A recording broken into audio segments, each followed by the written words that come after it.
नमस्ते sir. Sir मैं हूं सर महेश। प्लीज आइए सर, बैठिए। आप कैसे हैं सर? सब हमारे ही लोग हैं सर, घबराने वाली कोई बात नहीं है। आप बैठिए ना सर, बैठिए।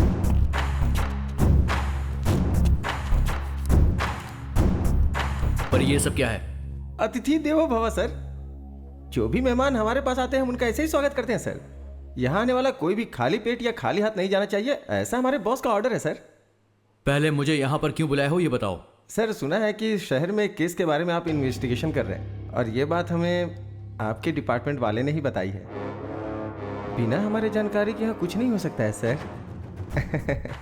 सर हमारे यहाँ के प्रेस्टीज विला में आपके नाम से एक विला बुक किया है सर, और मकड़ी रोड के बाजू में 100 एकड़ की ज़मीन है, और साथ में इंपोर्टेड बेंज कार सर।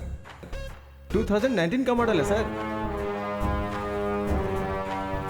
और खर्चा पानी के लिए ये सारे पैसे सर, ये सब मिलाकर पूरे 10 करोड़ के आसपास होता है। ये सब आपका हो सकता है सर। आप जिस केस का इन्वेस्टिगेशन कर रहे हैं उसमें कलेक्ट किए हुए एविडेंस और प्रूफ्स बस हमें सौंपना होगा सर। मेरे पापा मधुकर देश पांडे, रिटायर्ड स्कूल हेडमास्टर, हर महीने 25,000 उन्हें पेंशन मिलती है। मेरी बीवी एक बैंक एम्प्लॉय है, 60,000 रुपये उसकी सैलरी है। मैं सरकार के लिए काम करता हूं और मुझे 1 लाख रुपए हर महीने सैलरी मिलती है। जिंदगी खुशी से गुजारने के लिए इतने पैसे काफी होते हैं। इन सारे प्रूफ और एविडेंस को मुझे जहां पर पहुंचाना है मैं वहां पर पहुंचा कर ही रहूंगा। सर एक मिनट सर। सर कहिए सर। वो मान गया क्या? नहीं सर, माना नहीं, मैंने सब कुछ दिखाया फिर भी नहीं मान रहा है सर। ठीक है, एक चांस देकर देखो। ठीक है सर, बोल के देखता हूँ। सर हमारे बॉस आपको एक चांस और देना चाहते हैं सर। किसी की जान लेना आसान है पर उसका ज़मीर खरीदना इतना आसान नहीं होता। तुम्हारी इन सब चीज़ों को पाने के लालच में मैं खुद को बेचने वाला नहीं हूं। ड्यूटी में कभी कभी ऐसा करना पड़ता है सर, नहीं तो जान से हाथ धोना पड़ता है। एक IAS ऑफिसर के सामने ऊंची आवाज से बात करना गलत होता है और तुम मुझे धमकी दे रहे हो। एक बात याद रखना, तुझे छोड़ूंगा नहीं मैं।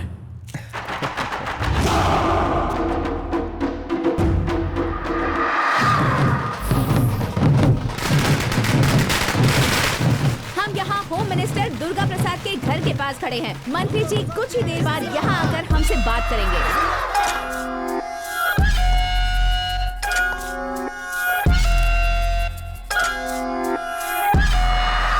मुझे पार्टी ज्वाइन किए हुए 3 साल हो चुके हैं। आप मुझे अपना गॉडफादर समझते हैं, मुझे होम मिनिस्टर बनाने के लिए सपोर्ट कर रहे हैं। मैं अपनी प्यारी जनता को और अपने सभी मीडिया के लोगों को धन्यवाद कहना चाहता हूँ। सर आप अगले चुनाव में CM के उम्मीदवार होंगे, ऐसा हमने सुना है सर। नहीं, पार्टी के लिए इंसान मुख्य नहीं होता है, पार्टी के मुख्य लोग इसका फैसला करेंगे। मैंने आप लोगों को यहाँ इसीलिए बुलाया है। अपने पार्टी के नए स्टेट यूथ प्रेसिडेंट से आप सबको मिलाना चाहता हूँ। कौन है सर? आपका बेटा अर्जुन है क्या? नो, मेरा दूसरा बेटा आदित्य।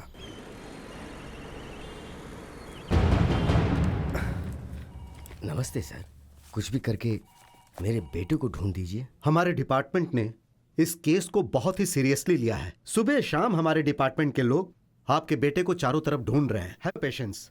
इस मिसिंग केस में चाहे किसी का भी हाथ हो, उसे हमारे डिपार्टमेंट के लोग आसानी से नहीं छोड़ेंगे। आपको धैर्य रखना होगा। सर, मैं अपने आप को तो हौसला दिला सकता हूँ, लेकिन उसकी बीवी और बच्चे को मैं कैसे हौसला दिलाऊं सर?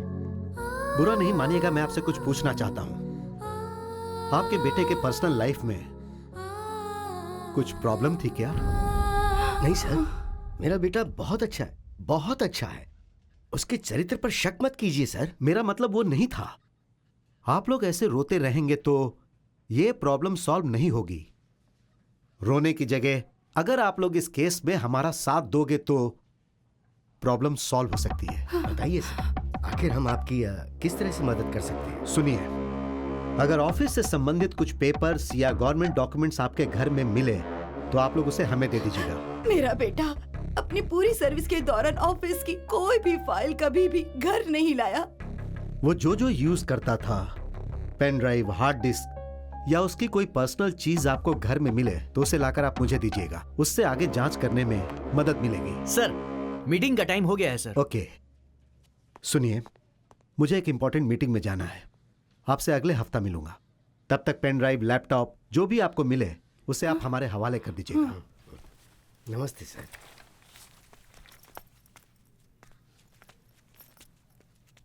सर, आप जितने बेताब मेरे बेटे के लैपटॉप को हासिल करने के लिए हो रहे हैं, उतना ही इंटरेस्ट अगर उसे ढूंढने में लगाएं तो शायद वो मिल जाए।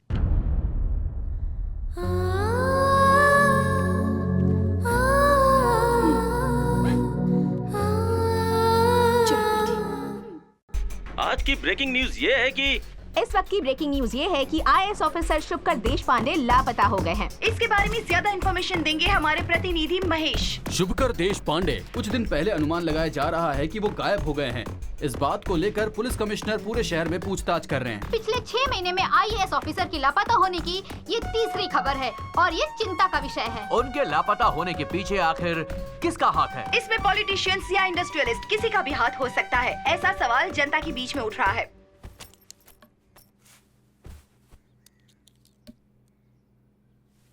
मुझे ऐसा लग रहा है कि ये पुलिस वाले हमारी कोई मदद नहीं कर पाएंगे।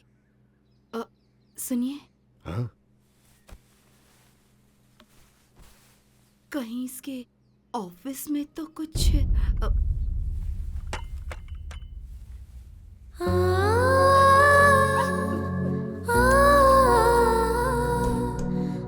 कैसी बातें कर रही हो? वो हमारा बेटा है, उसके बारे में ऐसा कैसे सोच सकती हो? बेचारी की हालत तो देखो। हमें उसे समझाने की जरूरत है, उसे समझना चाहिए। जो भी मुंह में आए बक देती हो।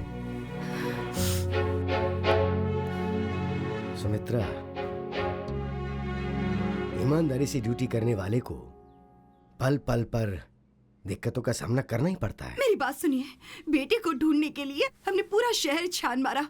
एक भी इंसान क्या मदद के लिए आगे आया? किसी ने कोई मदद की? नहीं ना। सत्य की हमेशा जीत होती है, ऐसा कहा गया है ना। मुसीबत में रहने वालों की जरूर कोई न कोई शक्ति आकर मदद करती ही है। कौन है वो?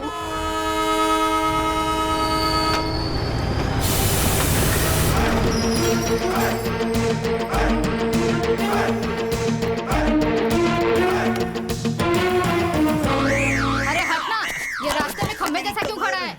हे देवी माँ भवानी, चाहे कोई कहीं से भी आए, लेकिन तेरे द्वार पर सर झुकाना तो लाजमी है। मुझे अपना आशीर्वाद दीजिए। प्रणाम माते, प्रणाम।